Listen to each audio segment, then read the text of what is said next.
रेवाड़ी से गढ़ी बोलनी तक जाने वाला यह मुख्य मार्ग 2 जिलों के साथ साथ 2 राज्यों हरियाणा और राजस्थान को जोड़ता है। यह एक अहम नेशनल रूट है जिस पर रोजाना हजारों वाहन दौड़ते हैं। लेकिन इस मार्ग पर जगह जगह बने बड़े बड़े गड्ढे अब लोगों के लिए जानलेवा साबित हो रहे हैं। बरसात के मौसम में हालात और भी गंभीर हो जाते हैं। जब सड़क पर बारिश का पानी भर जाता है तो गड्ढों का अंदाजा लगाना नामुमकिन हो जाता है।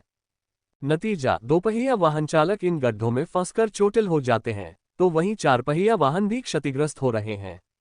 कई बार तो गाड़ियों के फंस जाने से घंटों लंबा जाम लग जाता है।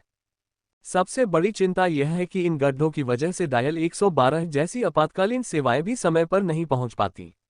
आज की घटना इसका सबसे बड़ा उदाहरण है। सड़क पर एक निजी एम्बुलेंस गहरे गड्ढे में फंस गई। स्थानीय लोगों ने काफी मशक्कत के बाद उसे बाहर निकाला। सोचिए, अगर यह हादसा रात के अंधेरे में होता तो मरीज की जान पर बन आती। आज ही 2 अन्य गाड़ियां भी इसी सड़क पर फंसी। हालात इतने खराब हो चुके हैं कि लोग अब खुलकर अपनी पीड़ा जाहिर कर रहे हैं। स्थानीय युवकों ने मीडिया के माध्यम से सवाल उठाया। जब किसी वाहन चालक की गलती से हादसा होता है तो उसके खिलाफ केस दर्ज हो जाता है, लेकिन अगर इन गड्ढों की वजह से कोई जान चली जाए तो जिम्मेदार कौन होगा? जनता का कहना है कि बरसों से इस रोड की मरम्मत के नाम पर सिर्फ वादे हुए हैं, काम नहीं। हर दिन यहां से गुजरने वाले लोग डर के साए में सफर कर रहे हैं। प्रशासन से मांग है कि इस मार्ग को जल्द से जल्द दुरुस्त किया जाए ताकि हादसों और जाम से लोगों को राहत मिल सके। ये सड़क सिर्फ रेवाड़ी के लिए नहीं बल्कि पूरे क्षेत्र के लिए जीवन रेखा है। अगर समय रहते ध्यान नहीं दिया गया तो हालात और बिगड़ सकते हैं।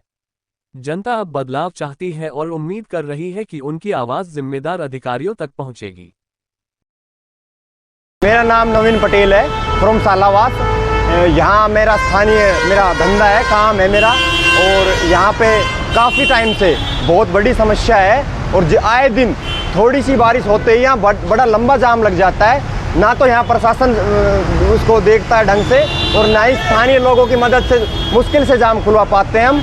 और जितना भी हो पाता है हमसे वो हम अपने लेवल पे करते हैं। प्रशासन का कोई ज़्यादा से ज़्यादा सहयोग नहीं होता, नाम मात्र का होता है। 10 मिनट आती है प्रशासन की गाड़ी यहाँ PCR वगैरह और देख के चले जाते हैं। आप देख लो यहाँ आसपास स्थानीय लोग लगे हुए हैं, और कोई भी इतनी बड़ी समस्या है ये। आए दिन कोट कासिम तक ये एकमात्र रास्ता है कोट कासिम राजस्थान जाने का, और यहाँ पे रेवाड़ी से ये एकमात्र रास्ता है जिसमें बहुत भारी समस्या होती है। और वहाँ से टपूकड़ा और बाई लिंक बहुत समस्या होती है जी। इस वजह से जाम लगता है। यहाँ पे समस्या लगती है जी, बहुत गहरे गड्ढे हैं यहाँ पे।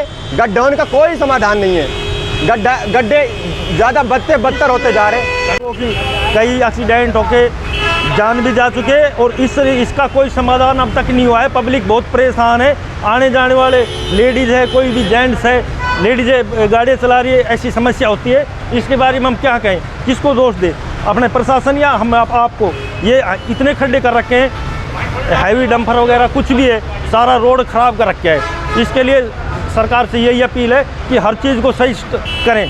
कितने दिन से प्रॉब्लम आ रही है? ये सर कम से कम 2 साल हो गए सर, इस समस्या को लेकर ना बहुत पब्लिक परेशान है। मैं देवेंद्र फ्रॉम कसौली, अपना बिजनेस है यहाँ पे कसौला चौक। आए दिन देखते हम रोजाना कोई ना कोई दुर्घटनाग्रस्त हो रहा है इन खड्डे के अंदर, क्योंकि 2 साल के करीब यहाँ पे ये खड्डे की प्रॉब्लम हो रही है। ना तो कोई स्थानीय विधायक यहाँ की सुनता है, ना कोई गवर्नमेंट ध्यान दे रही है। प्रशासन जब ध्यान देता है, जब कोई हादसा हो जाता है, कुछ टाइम के लिए आता है, लेकिन कोई सुधार नहीं हो रहा इन गड्ढों में। हमें यही अपील है हमारी प्रशासन से भी और यहाँ के विधायक जी से भी कि इन खड्डों का लोगों को करे, इंतजाम करे, अच्छे से भरवाया जाए। भरते हैं लेकिन टेम्परेरी रोडियों से भर देते हैं, फिर बारिश जैसी आती है अपने फिर दोबारा वो हो जाते हैं, खराब हो जाते हैं। अभी कितने घंटों का जाम लगता है यहाँ? जाम जब बारिश आती है तो सुबह से शाम तक पूरी रात जाम रहता है। हम भी कई बार परेशान होते हैं, बाइक निकलने का रास्ता नहीं रहता। आप देख रहे हो कितने ज़्यादा जाम में परेशान हो रहे हैं। यहाँ एम्बुलेंस भी फंस जाती है, मरीज भी परेशान होते हैं, क्योंकि आगे PHC भी है अपना, लेकिन कोई इंतजाम नहीं हो पा रहा है यहाँ पे। यहाँ पर ज़्यादा गहरा गड्ढा हो रहा है, रोज़ाना जाम लगता है, गड्ढे की बहुत ज़्यादा समस्या है। और यहाँ पर बहुत ज़्यादा बाइक वाले एक पड़ता है, दूसरा निकलता है, रोज़ाना की पर डे की समस्या है। और यहाँ पर 1-2-3 बार बीच में भर गए, लेकिन 3 दिन में ही वो दोबारा गड्ढा हो जाता है। इसका परमानेंट इसका समाधान कोई नहीं हो रहा। बस आपने क्या सोचा इस तरह से रोड चालू करने की? रोड मेरी तो वो सामने दुकान है, मैं काफ़ी लोगों को परेशानी देखता हूँ, तो मैं उसके लिए लोगों की मदद के लिए कोई जल्दी निकल जाए, किस प्रकार की किसी को सहायता की ज़रूरत है, इसलिए मैं जाम को खुलवा देता हूँ। और मैं पर डे रोज़ाना मैं यहाँ का जाम खुलवाता हूँ।